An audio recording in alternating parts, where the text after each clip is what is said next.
Hi guys, welcome back to the channel, and today we're going to talk about the first Queen of Scotland, Princess Scotia. Princess Scotia was an Egyptian princess and the Queen of Scots who fled to Europe during political turmoil in ancient Egypt. The story of Queen Scotia is one such story that happened at a time that falls between the known and unknown history of Scotland. However, her life has been well recorded both in written and oral traditions that have been passed down to us through various sources. According to Irish and Scottish mythology, Queen Scotia invaded Scotland and later on Ireland in order to establish a kingdom with her husband Gaithalos. Even though her story is widely regarded as being just a legend, many people believe it to be true. The two of them fell for each other and married. Princess Scotia and her Greek husband fled from Egypt due to political turmoil. She then took her treasures of thousands of men and jewellery and fled to Europe by boat. She landed first in Spain and later on moved to Scotland, where they were met with stiff resistance from the locals. The hostility from the locals forced them to leave for Hibernia, which is adapted from the name of their son, Hyber, now known as Ireland. After some time, they returned to Scotland, recapturing it and renaming it after Queen Scotia. According to another legend, they first settled in Ireland, then moved to Scotland in order to conquer it and rename it after Queen Scotia. Whichever legend you find the most convincing, they both culminate in the Egyptians and the Picts living together in Scotland. Legends are all well and good, but is there any actual proof that she was the Queen of Scots? Well, according to Edward J. Cohen, she appears in the canonical Book of Leinster as the Queen of Scotland and Ireland. She also appears in another 11th century book, Historia Britannicum, which tells us the story of the local people of Britain. Lorraine Evans also cites many archaeological references and makes connections between the people of Scotland, Ireland and Egypt in her book, Kingdom of the Ark. According to her, remains of an ancient boat were found in Yorkshire that resembles the boats found in the Mediterranean that predate the Vikings and were used some 3,000 years ago.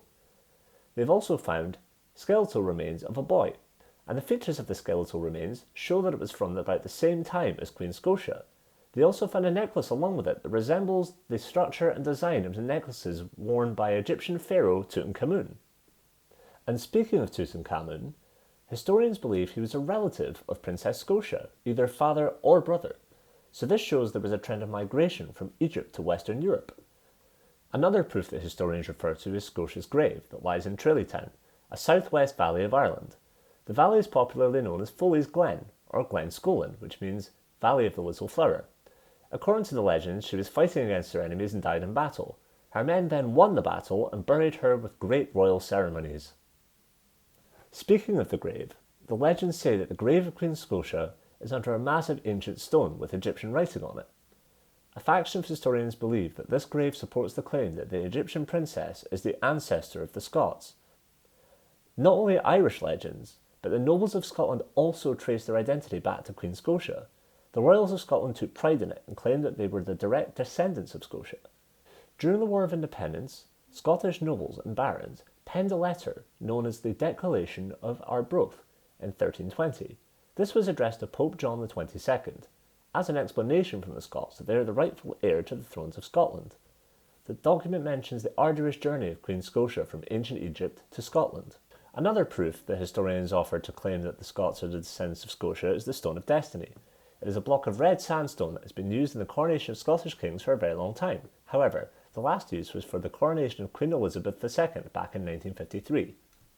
Legend has it that Gaithanos brought the stone from Syria to Egypt, and later on, Scotia took it to Spain and then Ireland when she fled Egypt.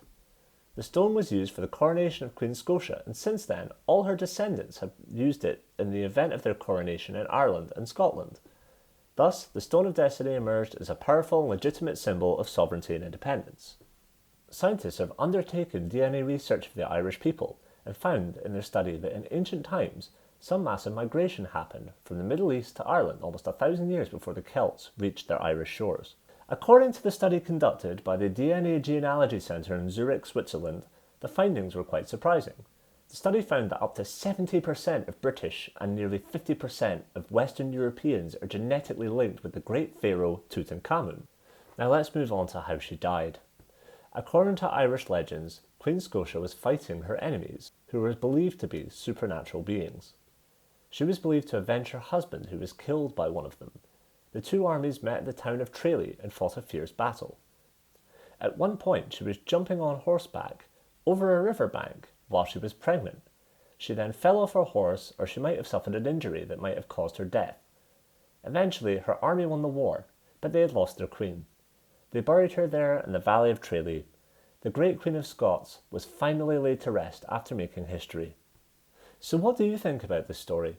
Feel free to let me know in the comments. The story might be a myth, but there is some reality in it, as there's never any smoke without fire. Thank you for watching the video.